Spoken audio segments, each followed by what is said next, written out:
Dobar dan, dragi prijatelji. Dobio sam mnogo pitanja, dakle, od vas.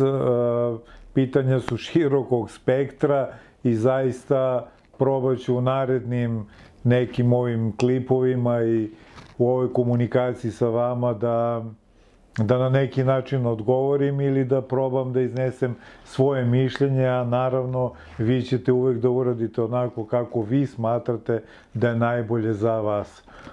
Hoću samo da vas podsjetim na neke stvari, prvenstveno, dakle, da govorimo malo o zabludama i o zamkama koje vam vaš pravi, a vezano za pokušaj prestanka sa kockanjem. Dakle, mnogo puta ste nailazili i bili u toj situaciji kada jednostavno kažete sebi sada je dosta, sada mi se smučilo, ne želim više da to radim i tako dalje. Prva zamka i zabluda u toj vašoj odluci je sve je u mojoj glavi. Kada ja budem odlučio, prestajem i to je gotovo i to je završeno i tako dalje. Ne mogu da se složim do kraja sa vama. Imamo pravo i da se ne slažemo oko toga.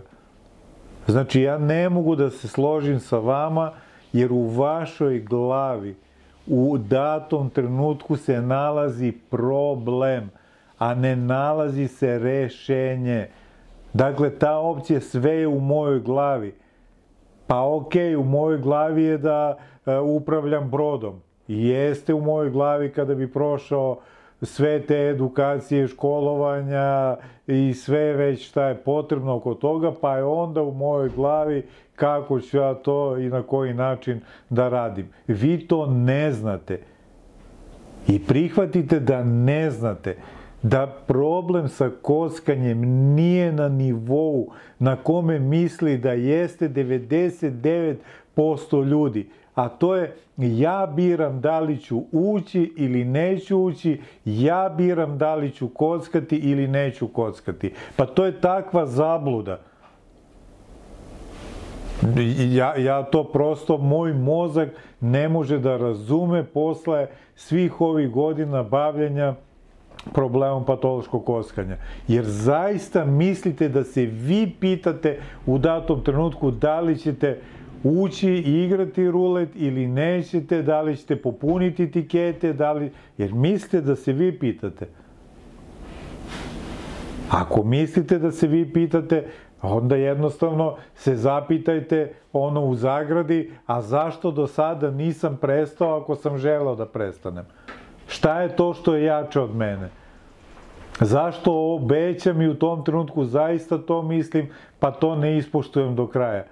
Zašto palim sveće, molim se, ne znam, Bogu i kome sve ne, pa opet se vratim? Zašto pravim apstinencije od mesec dana, 3 meseca, 6 meseci, godinu dana, pa se ponovo vratim?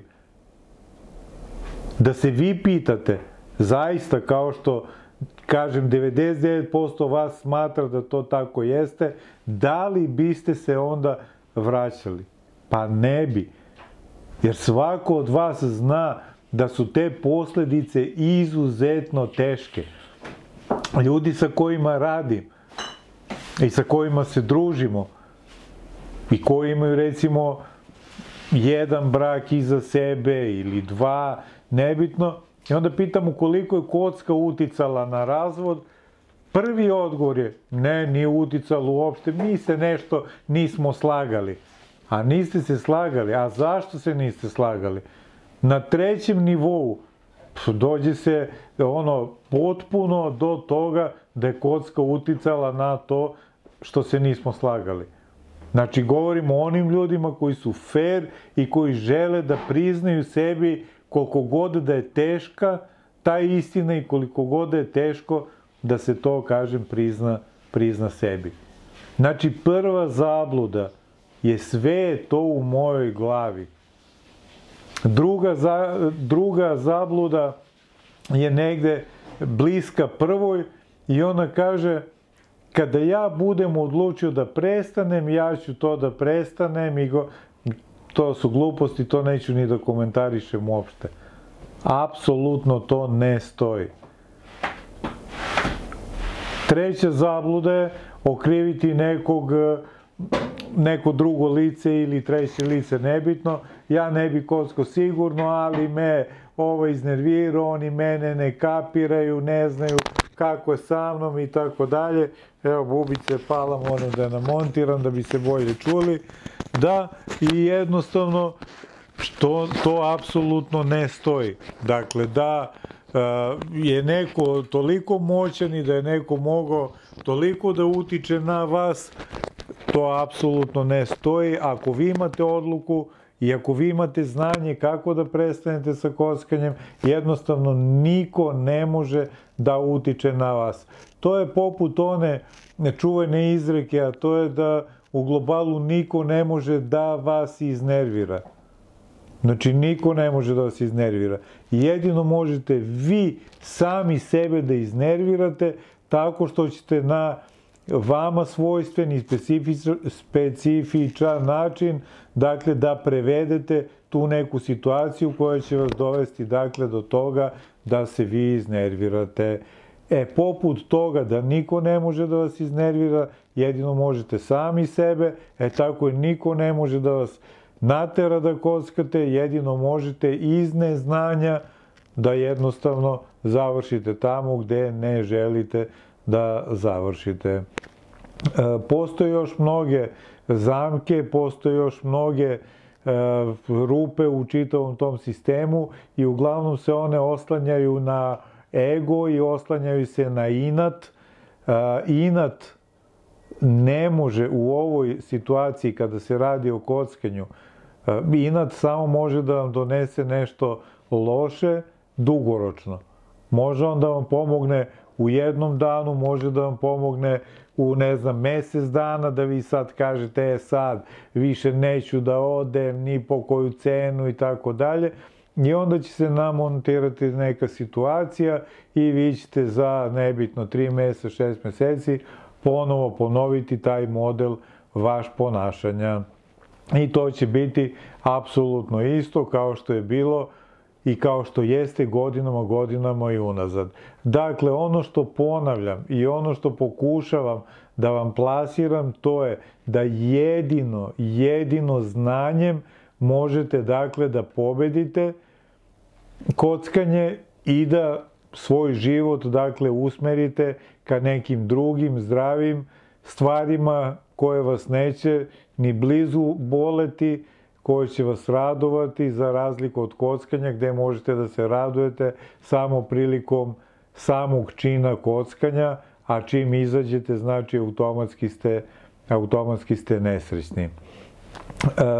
Jako je važno da znate da u današnje vreme mi, dakle, od 2005. godine radimo ovo i bavimo se problemom patološkog kockanja i mnogi ljudi su sada pre godinu dana, 2, 3, 5 počeli da se bave tim stvarima i momci priču koju čujem kao pa u svom mestu sam bio kod jednog psihologa pa je on tu probao nešto meni da pomogne, ali eto i on igra neke tikete i mi smo i tako dalje.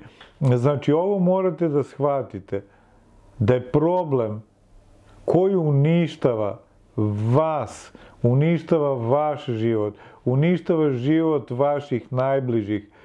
I ono što sam govorio u nekim klipovima prethodnim, prestanite više da pokušavate. Možete pokušaje da pravite do kraja života i da se probudite u 50. godini i da kažete evo ja ću i danas da probam, da prestanem sa kockanjem, a iza vas ono ruševine, znači od porodice, na poslovnom planu, na svim drugim planovima, znači život ne postoji, samo jedna tama i jedan mrak. Znači prestanite da pokušavate i donesite odluku da rešite taj problem. Problem se rešava znanjem. Ni na koji način drugačije. I to ću 1000 puta da vam ponovim. I može da vam se sviđa i može da vam se ne sviđa. I možete da imate sopstvena uverenja. Ja sam potpuno okej sa tim. Ali nemojte neki isti ljudi koji me zovu po 10 puta iz okolnih zemalja, iz inostranstva sadašnjeg, i onda na telefon bi da razgovaraju sa mnom po sat vremena, da se izjadaju kako su imali dobru nameru, kako su hteli da ovo... Neću da slušam to više uopšte. Znači, ako me budete nazvali, vi koji ste me zvali 10 puta, i ako vam budem rekao da neću da razgovaram, imajte razumevanja za to. Jer stvarno ne mogu jednu te istu priču da vam pričam 10 puta. I ponavljam, svima onima koji se hvataju, jedino zašto se hvataju, to je cena programa. Cena je problem, mi bi to rešili, ali nama je problem cena. Ali zato nije problem da se ode kod kamatara, da se uzme novac, da se prokocka, nije problem da se ukrade, nije problem da se plata prokocka, godinama da se plata kocka, da se podižu krediti, da se pravi haos, to nije problem. A kad treba da uradim nešto dobro za sebe, odnosno ne da napravim trošak, nego da investiram, to je problem. Ja sam probao i tu da vam doskočim, dakle, u želji da vam pomognem, a to je imate video edukaciju. Kupite. Problem je šta? 100 eura. Ok, ako je to problem, onda ništa. Onda čitajte i gledajte ove klipove besplatne i pokušavajte. Dakle, borite se sa sobom, pokušavajte, bavite se pokušajima. Znači, hoću da vam kažem, nemojte više da varate sebe, donesite odluku, rešite problem i nastavite da živite normalno. U suprotnom, probudit ćete se za 10 godina i nećete verovati šta vam se sve desilo. Znači, ja sad kada bi vam pričao, a od sledećeg klipa ću vam pričati o ljudima koji su bili na ivici života i smrti, dakle, možda ćete misliti da je istina, možda da nije, ali to je na vama, ja znam da je to istina.